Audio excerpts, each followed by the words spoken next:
Vamos a citar las ventajas que tienen algunas, la diferencia entre esta gran clasificación que se da. En cuanto a las vías de administración, porque van a ser respuestas diferentes también, dependiendo de la especie, dependiendo del medicamento que estemos aplicando.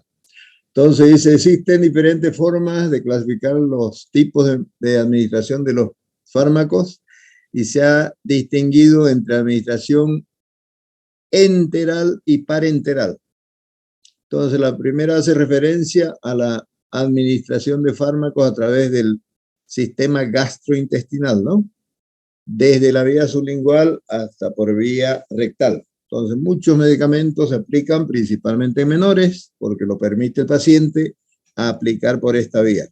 En mayores, excepcionalmente, cuando podemos manejarlo, animales jóvenes, en rumiantes, por eso hablamos de en rumiantes de pre-rumiantes y rumiantes ya verdaderos, ¿no? Ahí nos va a variar la cosa, ya no podemos manejarlo. Entonces, si habla, hace referencia de la vía sublingual, esa no es tan utilizada en medicina veterinaria, ¿no? Porque el medicamento que se pone debajo de la lengua, en humanos es bastante utilizada para algunas dolencias específicas, ¿no? Pero nuestros pacientes lo prueben, lo huelen y directamente lo van a botar. Pero otra forma de presentación en sólidos, en líquidos, sean jarabes, cápsulas, comprimidos, puede aplicarse. Entonces, esta es la vía referida a la vía enteral, al sistema digestivo, intestinal principalmente, ¿no? O gastrointestinal, decimos. La segunda hace referencia a cualquier vía administrada y puede ser intravascular y extravascular, ¿no? Entonces, hablamos de la intravascular, estamos refiriéndonos a la vía intra o endovenosa o intraarterial también. Y la extravascular serían de las más usadas, la intramuscular, subcutánea, la vía tópica también está por ahí citada, ¿no? Después hay otras vías menos, las vamos a mencionar simplemente porque son menos usadas o directamente el clínico no tiene la práctica. Por ejemplo, epidural dice, intraperitoneal, intratorácica, intraarticular, intramamaria e intrauterina. Se utilizan, sí, bastante, ¿no? Cuando uno tiene la práctica respectiva. Entonces dice acá, por lo tanto, la eficacia terapéutica de un fármaco depende de la capacidad de alcanzar una concentración adecuada en el lugar de acción. Y eso es lo que se busca, ¿no? Yo aplico el medicamento, es absorbido o lo estoy aplicando directamente en vena, voy a tener una concentración plasmática rápida y como tal me va a dar la respuesta respectiva, ¿no? A diferencia de intramuscular o subcutánea. Más o menos, ¿no? ¿Se entiende esto?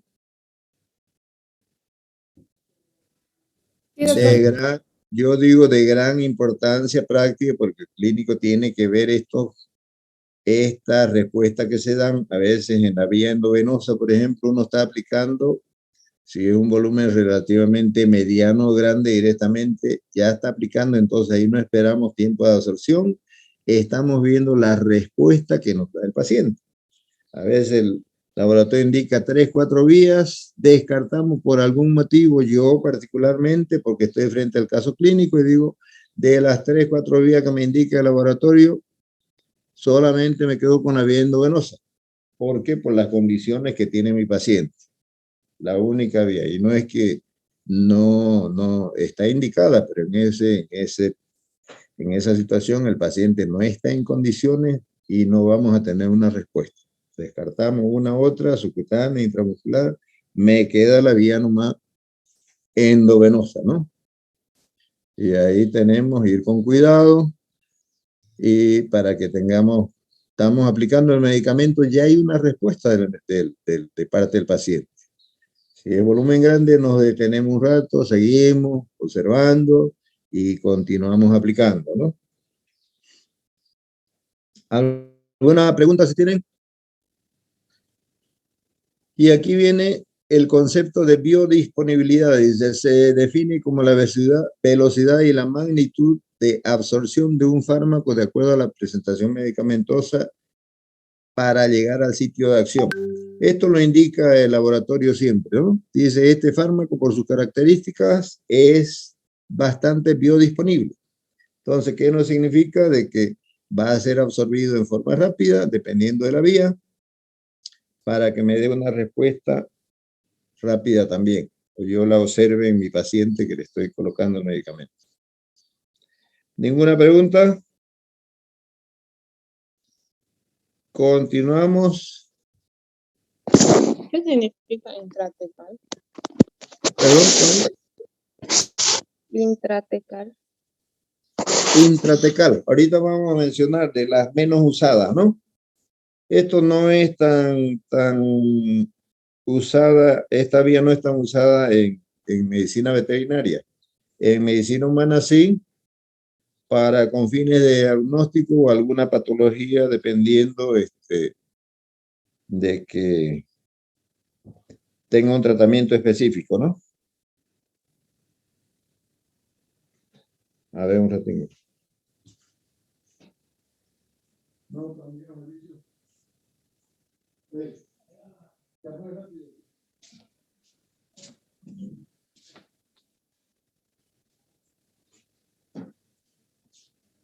intratecal, decía, ¿no? Otra pregunta, ninguna.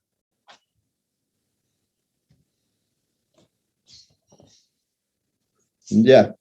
Continuamos entonces acá y ahí definimos. Ya habíamos dicho antes en qué consiste la administración parenteral. O sea, aquí de las vías más utilizadas vamos a describir cada una de ellas, ¿no? Medicamento que se administra a través de la inyección con la aguja hipodérmica y la aguja respectiva. Entonces nos dicen, este paciente requiere un tratamiento solamente de administración parenteral. Indica de que todos los medicamentos van a ser inyectados, ¿no? Y vamos a describir algunas ventajas o algunas referencias tenemos de las 3 vías o 4 vías más utilizadas.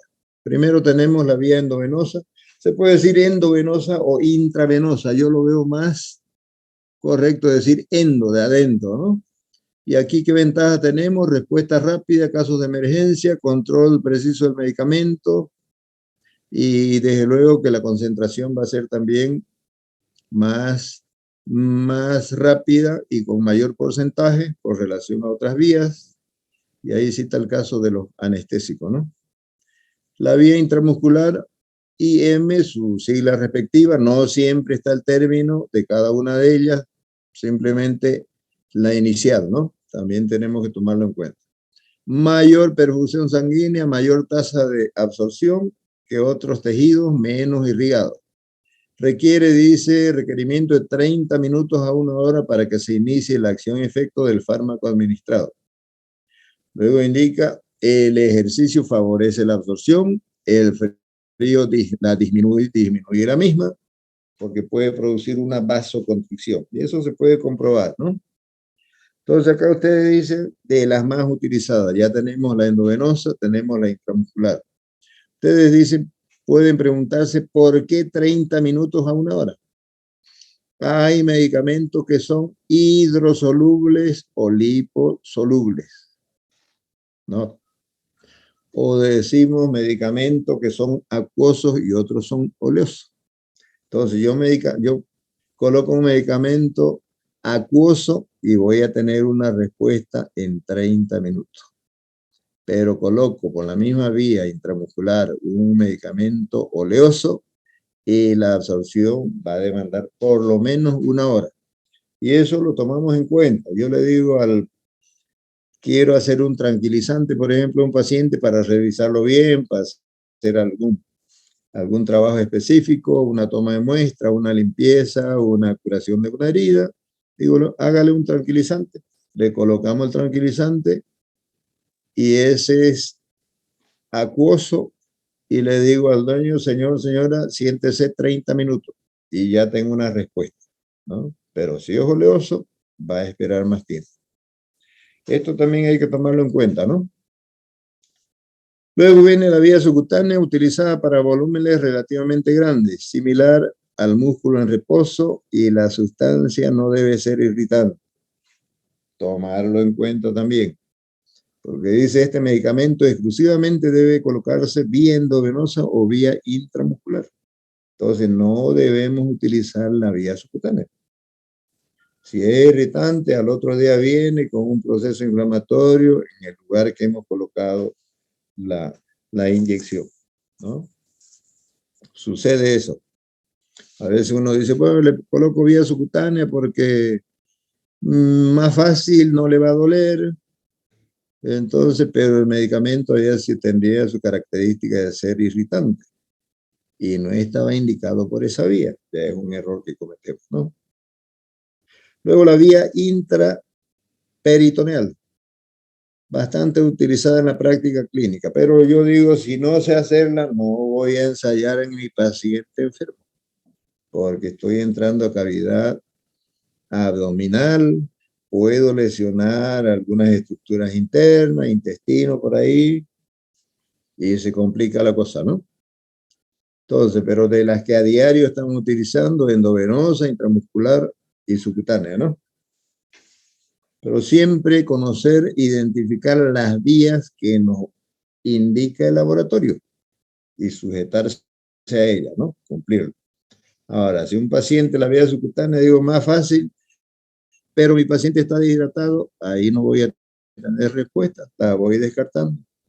En el caso de la intramuscular, el volumen que voy a administrar, he calculado la dosis muy grande, mi paciente tiene poca musculatura, es chico, entonces la descarto también y digo la única vía que me queda es la vía endovenosa. Entonces son situaciones que se dan, ¿no? Para cada caso clínico en particular. ¿Alguna pregunta si tienen? ¿Ninguna? ¿Comentarios? Doctor, ¿la vía intraperitoneal en qué caso se puede utilizar? No, es bastante utilizada, yo le digo, porque es buena vía, pero lo que pasa es que a veces no tenemos la práctica respectiva. Y usted si está indicada y sabe hacerla, tranquilamente puede hacerla, porque le permite aumentar la dosis, o sea, directamente está relacionado con volúmenes medianamente grandes o volúmenes más o menos considerables, que no lo va a aplicar por la vía intramuscular o reemplaza directamente, ¿no? Aquí citamos, y alguien decía de la intratecal, ¿no? Vía intrapleural. También estamos colocando ahí a nivel de digestivo. Si no sé hacerla, no voy a ensayar en mi paciente enfermo. Vía intratecal, decía alguien por ahí la pregunta, no es utilizada en medicina veterinaria. Medicina humana sí, para algunos casos de diagnóstico, directamente a un tratamiento específico, ¿no? Ubicar, porque está a nivel de médula espinal. Alguna dolencia en particular tiene ese paciente, bueno, el médico le va a decir, el especialista, colocamos este medicamento a nivel de médula espinal, ¿no? Poquito más complicado, ya tengo que tener conocimiento para hacerlo de forma correcta. Pero en veterinaria no es tan utilizado. La vía intraconjuntival o intraocular, sí, vienen muchos medicamentos para colocar por esta vía, en problemas de conjuntivitis, por ahí, ¿no? Algunas infecciones que pueden darse a nivel de ojo, ¿no? El sentido de la vista. Ahí colocamos, no son volúmenes, son la presentación específica. Tenemos que colocar en la mucosa, ¿no? No pincharle el ojo porque lo lesionamos ya, ¿no? La vía intraarticular también, hay medicamentos especialmente en la parte de equinos, en animales de carrera, de salto, ahí las articulaciones están afectadas, ¿no? Hay proceso inflamatorio, trauma, entonces ese medicamento viene exclusivamente para ser aplicado por esta vía, ¿no? Entonces tenemos que colocarla en forma correcta ya, ¿no? Dice, todas las preparaciones para la administración parenteral deben ser estériles y libres de pirógenos. ¿Qué nos quiere decir con eso? ¿Qué vendrían a ser los pirógenos? A ver, ¿alguna opinión?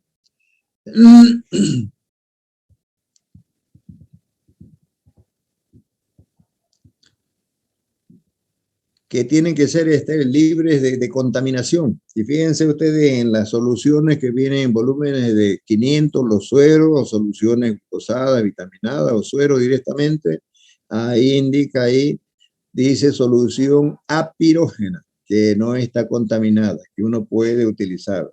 Y fijarse también la fecha de vencimiento, elaboración y vencimiento que tiene. No vamos a estar colocando acá medicamentos que están pasados, están vencidos directamente, ¿no? Entonces, estas otras vías no es que no se las utilice, pero yo tengo que tener la práctica respectiva. Y aquí tenemos una grafiquita, miren, que comparan las tres vías que a diario la estamos usando o el clínico la está utilizando, ¿no?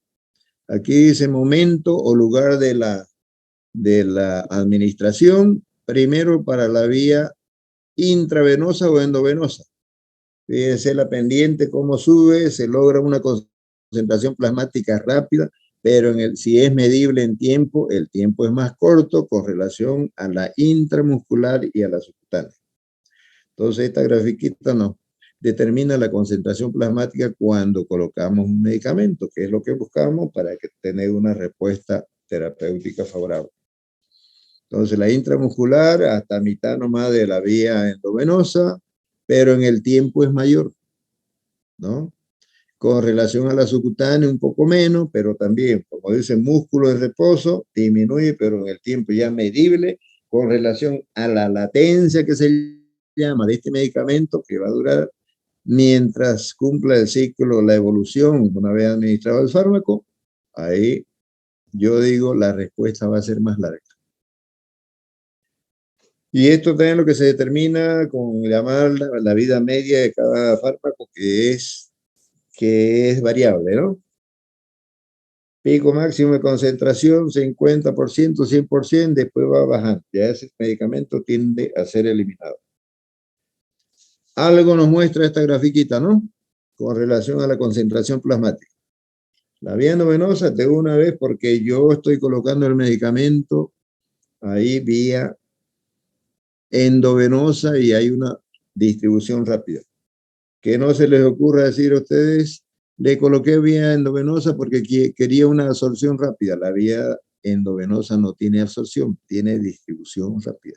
Por eso es que estamos colocando el medicamento, nos detenemos y nuestro paciente ya tiene una respuesta, no está reaccionando. En cambio, la vía intramuscular es acuoso, 30 minutos, es oleoso, 1 hora. Diferente la respuesta, ¿no? Con relación al tiempo, porque se determina primero el proceso de la absorción, la distribución, el metabolismo o la evolución y la eliminación, por último, del fármaco administrado. ¿Más o menos se entiende? Sí, ¿Alguna doctor. pregunta? ¿Ya? ¿Alguna pregunta? Luego hablamos de los tipos de dosis. Esto también tenemos que tomarlo con sentido práctico. Ahí fíjense los tipos de dosis que tenemos. Dosis máxima tolerada. Dice mayor cantidad de medicamento que se puede administrar sin producir efectos nocivos, ¿no? Pero esto no se da con todos los fármacos. Yo ahí puedo colocar vitaminas, me pasé de la dosis o le aumenté porque yo estoy viendo el requerimiento de mi paciente, no va a pasar nada. En antibióticos mayormente o antimicrobianos, yo digo voy a hacer una dosis reforzada. Ahí puedo aplicarlo. Pero con tranquilizante, con anestésico, con antiparasitario, no puedo decir mi paciente está muy parasitado, le voy a aumentar la dosis. Más bien, si está muy parasitado, tengo que manejar los tipos de dosis que mencionamos, por ejemplo, como la dosis mínima efectiva. Dice menor cantidad de fármaco para producir una acción y efecto parcial deseado. Tranquilizante, antiparasitario. Yo digo a un paciente inquieto, póngale un tranquilizante. Es una dosis mínima para que no se mueva o para que no vaya a producir un paro respiratorio. ¿Por qué? Porque es un depresor central, ¿no? En antiparasitario muy masiva la carga parasitaria, no permite. Puedo yo fraccionar la dosis a una dosis mínima en la mañana y quizá con el intervalo de 4 o 5 horas, en la tarde puedo llegar a una dosis media para que esa carga parasitaria vaya bajando, ¿no? Se maneja esto en sentido práctico, ¿no? Dosis media terapéutica, ahí hablamos del 50% de una dosis total. Por algún motivo yo digo a este paciente hoy día empiezo el tratamiento, pero de este medicamento voy a utilizar media dosis. o completo en la tarde o completo mañana. Lo manejo yo con criterio muy personal porque estoy viendo el estado de mi paciente. Dosis de ataque dice que puede llamarse booster o reforzada, se aplica al iniciar un tratamiento y aquí se utiliza en pacientes cuando hay un cuadro infeccioso y yo voy a utilizar antibiótico antimicrobiano. Vamos a citar el caso de la penicilina, está indicada para especies menores, mayores o de modo general para todas las especies. Y digo yo, un cuadro infeccioso, un cuadro agudo, entonces debo utilizar, aumentar la dosis. Estoy haciendo una dosis booster o reforzada. Si hablamos de que la penicilina está empresada de manera internacional, le digo 10.000 a 22.000 unidades internacionales por kilogramo de peso vivo. Yo digo, hágale 30.000 o hágale 40.000. ¿Por qué? Porque estoy iniciando el tratamiento y considero que ese cuadro infeccioso producido por microorganismos bacterianos están en multiplicación o crecimiento. Entonces, al hacer una dosis reforzada, yo digo, con la primera dosis puedo estar controlando el cuadro. Pero al otro día lo veo, está mejor mi paciente, mantengo la dosis, ya es criterio mío, o digo, disminuyo la dosis. Sentido práctico, ¿no? De acuerdo a la evolución del paciente. Luego tenemos la dosis continua, que puede ser, dice, dosis horaria cuando se quiere mantener niveles de concentración de ciertos fármacos en determinados horarios, ¿no? El médico le dice a usted, este medicamento cumpla con el horario, por lo menos si son 5 días de tratamiento, por lo menos los 3 días. ¿Para qué? Él quiere que tenga una concentración, niveles ahí, para que controlemos el cuadro que estamos tratando, ¿no? Porque si me olvidé, no lo tomé, sentí alguna mejoría, pero después alteró el horario, el intervalo, de nada sirve, ¿no? Luego tenemos de la misma dosis continua la dosis permanente para mantener una vía expedita de la administración de ciertos fármacos. Y ahí está referida concretamente a la terapia líquida, ¿no? A través de la venoclisis estamos aplicando medicamentos. Ustedes van a los centros hospitalarios, clínicas, hospital, todos los pacientes con suero, ¿no? Como si fuera una obligación.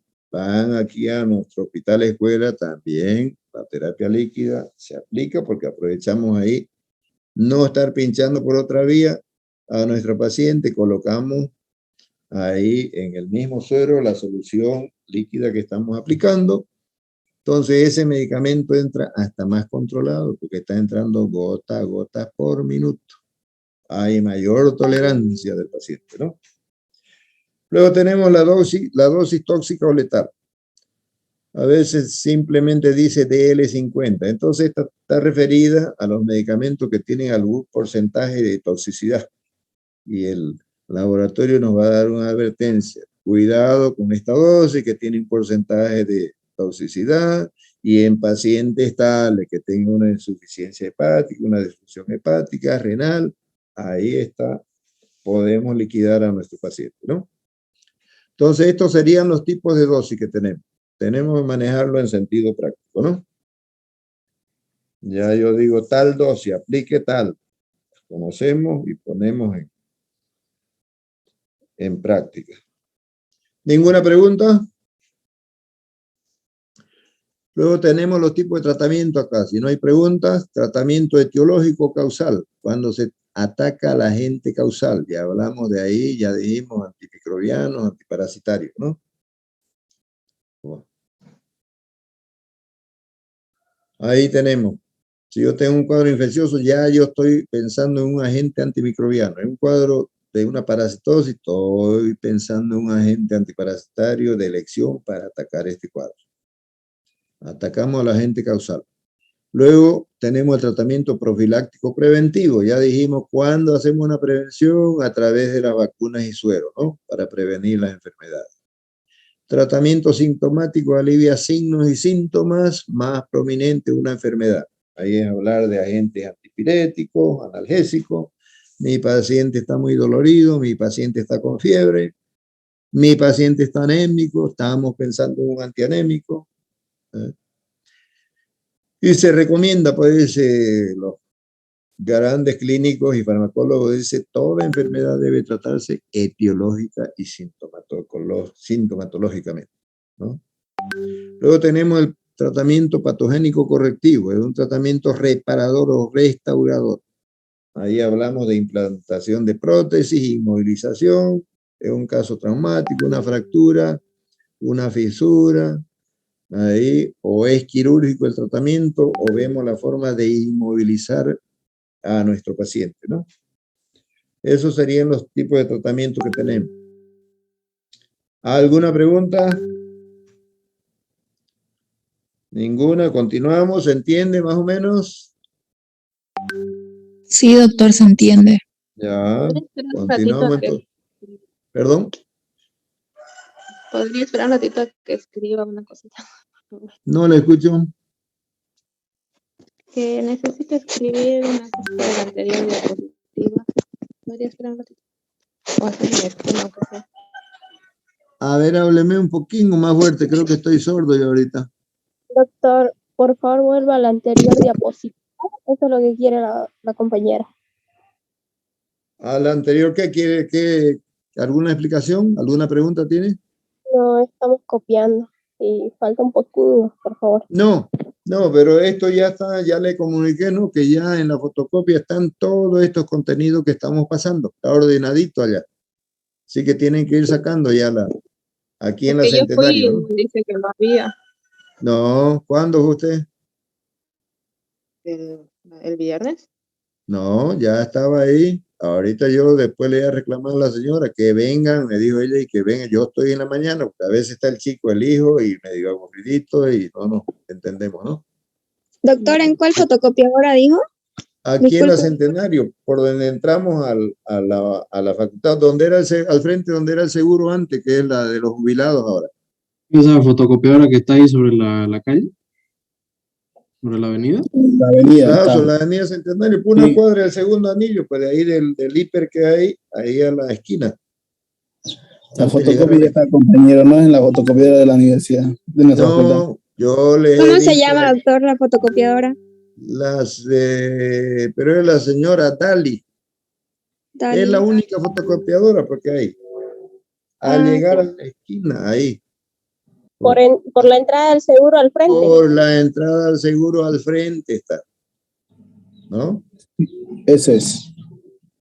Ahí está todo. Yo he ido y lo ordenado, está ordenadito. Farmacología, toxicología que doy un grupo y urgencia médica también, ¿no?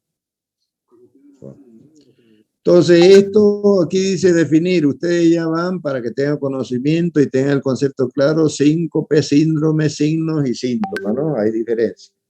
Y aquí vamos a hacer algunos factores. Vamos a hacer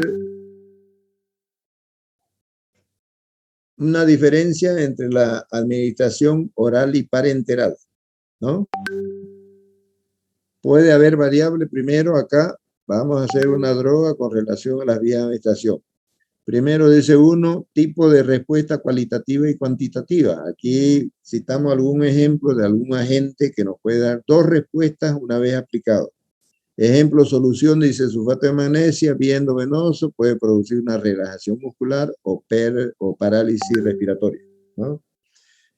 Esta solución de magnesia o magnesio, sulfato de magnesio, puede aplicarse, está mayormente indicado para cómo ayudarle al digestivo cuando uno quiere hacerse alguna purga, que decimos, ¿no? Limpiar el organismo, es bueno hacerlo eso siempre. Pero con esto también hacen la eutanasia, que está en base a estos componentes. Por eso dice, aplicado vía endovenosa, puede producir una relajación muscular o parálisis respiratoria. Lo matamos a nuestros pacientes.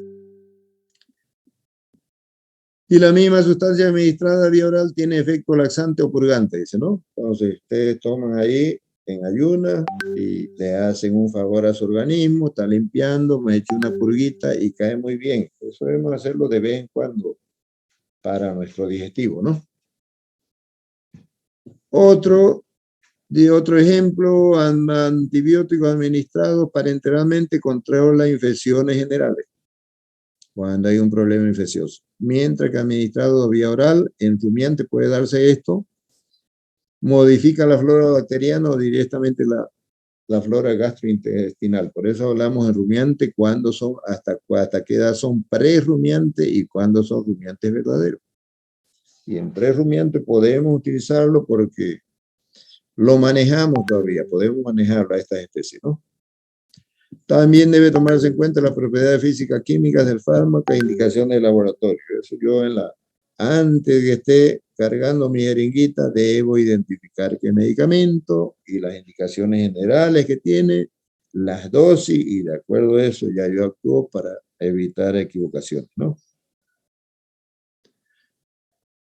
Desventaja, dice. Es demasiado lenta para ser administrada en situación de emergencia. Los fármacos irritantes provocan náuseas y vómitos por irritar la mucosa. El contenido gástrico modifica la absorción del fármaco o forma otros compuestos, ¿no? La inyección o administración parenteral directa o inmediata también puede llamarse. Las respuestas son más rápidas, seguras con relación a la anterior, es más confiable en situaciones de emergencia y control del medicamento. Estos son lo que nos da la administración parenteral. Desventaja, también tiene algunas desventajas. Si hay sobredosis, muy difícil de retirar el fármaco administrado. La administración necesita rigurosa asepsia, tiene mayor costo, es más dolorosa y no se puede autoadministrar o automedicar, ¿no? Entonces son algunas ventajas que aquí se compara con relación a la vía, que hay bastante diferencia y a veces el paciente no permite darle por la vía digestiva. El medicamento tiene que ser, en el caso nuestro, administrado parenteralmente. A veces luchamos con él, ¿no? Para aplicarle. ¿Alguna pregunta si tienen? Y hasta aquí sería el tema de las vías de administración. ¿Más o menos se entiende? Sí. ¿Tienen alguna pregunta?